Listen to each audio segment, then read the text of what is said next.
Haharapin ng Gilas Pilipinas itong Dominican Republic at yung kanilang star player na si Karl Anthony Towns na alam naman natin na isang legit na NBA star ngayon. At ito ang sinasabi ni Coach Chot Reyes, hindi naman siya kumbaga naging prangka yung kanya at sinabi na bukod sa mahusay na pagdepensa ng Gilas, kinakailangan din nila ng dasal. Dahil nakita na natin, kung kayo nanonood ng NBA, alam niyo kung anong kakayahan itong si Karl Anthony Towns. At bukod dyan, yung ibang players ng Dominican Republic ay nag-step up na rin. Maganda naging performance itong Dominican Republic, kabilang na yung isang panalo nila kontra sa Canada at naging dikit din yung mga laban nila dito sa mga ibang international teams. Sinabi ngayon ni Coach Chot Reyes na ang advantage ng Gilas kahit papaano ay mas matangkad na yung lineup natin kumpara doon sa nakaraan.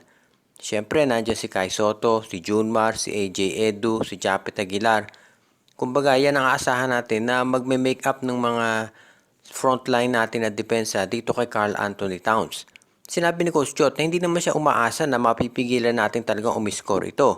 Pero as much as possible, ang gusto niya, malimit yung contribution nitong si Towns at pilitin yung mga teammates niya na siyang umiscore para sa kanila. Sinabi rin ni Coach Chot Reyes na bukod dito sa pagdepensa dito sa big man ng Dominican Republic, kinakailangan ding mag-click yung outside shooting nitong ating mga players dahil yan ang pinaka-importante dito sa international game. Maski sa NBA nakita naman ninyo na yung 3-point shooting ang very important part niyan. So kinakailangan yung mga scorer natin ay mag-click sa outside dahil kapag yan ay nangyari, mag-a-adjust yung depensa at mas madali na makaka-atake sa loob yung mga players natin. Pero siguro kung shootout pag-uusapan, baka hindi natin kaya sumabay dyan. So kinakailangan pag-usahin talaga natin yung ating depensa sa Dominican Republic. Dahil nga itong Barangay Ginebra ay naghahanap ng mga players ngayon na pwedeng ipamalit dito kay Jeremiah Gray. Huwag na tayong magulat kung itong si Jared Dillinger at itong si Aljon Mariano ay madala na dito sa Northport Batang Pier. Ito si Dillinger, of course marami nang nagsasabi noon dapat na itong matrade talaga ng Ginebra. Matanda na at hindi na rin masyadong nagagamit. Kaya ngayon tignan natin kung ito ay matutuloy na lalo na nangangailangan ng Ginebra ng mga players para dito sa kanilang guard position. Kung ito si Dillinger lang, syempre mababa ang trade value niyan pero kung sasamahan mo pa ng Aljon Mariano, baka pwedeng magkaroon na itong Barangay Ginebra nang masasabi natin na mas mataas na trade value para doon sa players na ipamimigay nila. Sa ngayon kasi namimili pa rin ang Gene Kings kung sino magiging available at nag-aabang din sila doon sa magiging resulta nitong pag-a-apply sa draft ng mga rookies. Kasi dyan natin matitimbang kung talagang bang yung mga mag-a-apply dito ay worth it para sa Barangay Ginebra na mag-trade ng mga players para makakuha ng draft pick. Kasi kung hindi naman malalim yung draft, bakit ka pa mag-trade ng mga players? Pero kung maging malalim yan, posible nilang i-trade itong si Dillinger para sila ay makakuha ng pick mula sa Northport Batang Pier. Siyempre, kailangan siguro nilang dagdagan yan. Kung hindi man si Mariano, baka ibang player o future pick ang ipamigay ng Barangay Ginebra. Depende na lang yan sa magiging takbo ng kanilang negosasyon. Pero sa ngayon, mukhang asahan natin na magkakaroon ng malaking pagbabago dito sa lineup ng Ginebra, lalo na at kinakailangan nilang masiguro na magiging competitive sila kahit na kulang sila dito sa guards. At syempre, alam natin doon sa point guard natin yung kay L.A. Tenorio, medyo hindi pa sigurado kung kailan siya babalik. At nangangailangan actually ng big man ng Barangay Ginebra, pantulong dito kay Japet Aguilar at kay Christian Stan Hardinger din. Nakafocus ngayon si Coach George Gallant ng San Miguel Beer dito sa kampanya nila para sa darating na Commissioner's Cup. Pero yung mga fans ng San Miguel ay nagtatanong pa rin kung ang management ba ay naghahanap pa ng coach na pwedeng ipalit dito just in case hindi maging maganda performance ng San Miguel dito sa Commissioner's Cup. Sa ngayon kasi nakikita natin na alam natin ang attitude ng San Miguel Beer. Gusto nila palagi nagcha-champion. Parang TNT at Barangay Ginebra din. Walang problema of course sa coaching ng Barangay Ginebra at ito si Coach Jojo Lastimoso ay katcha-champion lang dito sa TNT.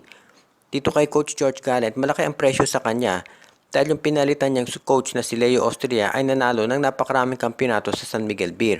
Kahit maraming kritiko si Coach Leo dahil sa style ng pagko-coach niya na puro kay Junmar lamang, hindi maitatanggi na naging maganda resulta para sa SMB dahil ang dami nilang nakuhang championships. So kinakailangan dito si Coach George Gallant ay mag-deliver lalo na at ang lakas ng kanyang lineup. Kung sakaling ang San Miguel Beer ay hindi maging maganda performance dito sa Commissioner's Cup at pati na sa All Filipino, magtaka kung ang San Miguel ay maghanap na ng panibagong coach. Pwede silang kumuha sa mga assistant coaches nitong si Coach George Gallant o di kaya naman ay baka humanap sila sa ibayong dagat. Kukuha sila ng consultant at iyon ang gagawing coach. Alam natin, ginawa yan ng TNT itong si Mark Dickel. And of course, sa San Miguel Beer, kay Raiko Turaman dati, ginawa rin nila yan. Kaya abangan na lang natin kung ano magiging desisyon. Ang maliwanag dito, matindi ang presyo dito kay George Gallant na mag-deliver bilang coach ng San Miguel Beer.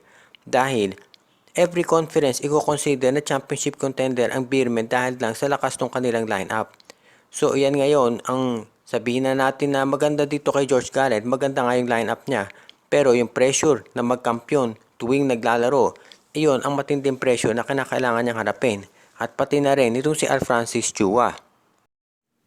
Bukod dito kay Brandon Rosser, ang isa pang posibilidad na gawin itong TNT Tropang Giga para mapalakas yung kanilang front court ay kunin itong si Jason Perkins. Kahit hindi center itong si Perkins, malaki may itulong nito dito sa lineup ng TNT Tropang Giga dahil alam naman natin ang focus talaga nito si Coach Jojo Lastimosa ay magkaroon ng mga outside shooters na big men na pwedeng tumira sa labas katulad nitong si Poy Eram. Kung magagawa ng TNT na makuha itong si Jason Perkins, malaking tulong yan para dito sa kanilang lineup dahil syempre alam naman natin ito si Perkins nakapaglalaro ng multiple positions. Kung sakali man, for example makuha nila ito si Perkins, pwede nilang kunin ito si Brandon Rosser later on o di kaya naman yung draft pick nitong Blackwater at sa draft na lang sila kumuha ng big man. Sa ngayon kasi nakikita natin na ito si Perkins, maganda ang posisyon niya dyan at pwede sila na maging alternate for example nito si Calvin Oftana doon sa power forward position. Lahat ng yan magdedepende syempre to sa magiging takbo na negosasyon nila dahil ang Phoenix ay isang independent team. So malamang may asking price din yan na medyo mataas pero depende rin kasi yan kung ano mapag-uusapan nila. Ito si Jason Perkins in demand yan. Of course, maski na si SMC, alam natin tumitingin din dyan kay Jason Perkins pero hanggang sa ngayon ay wala pang nangyayari. Pero kung gustong makuha ito ng TNT Tropang Giga, ay nandiyan naman yung oportunidad at kinakailangan lang nilang mag-offer ng mga players na papayag dito ang Phoenix. Kung sakasakaling mapunta ito si Perkins dito sa TNT Tropang Giga, magiging malaking advantage nila pagdating dito sa power forward, lalo na kung mag-alternate nga ito si Oftana at itong si Perkins dyan. Plus kung meron ka pang Mikey Williams dito sa backcourt at meron kang RR Pugoy na naglalaro sa number 3, magandang advantage na yan pagdating sa opensa ng team ni Coach Jolas.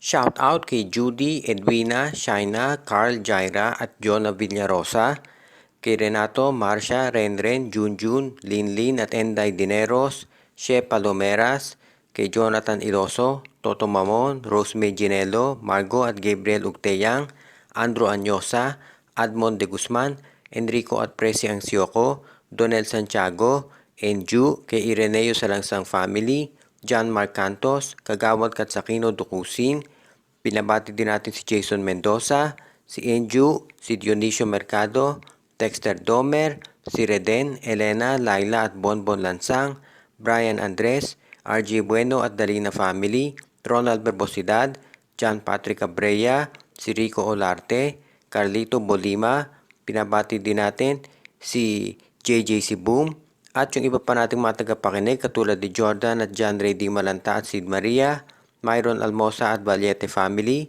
si OG, Len Gio at Gia Santillana at Tagle Family, at si Joshua Giray, Espejo at Rosales Family.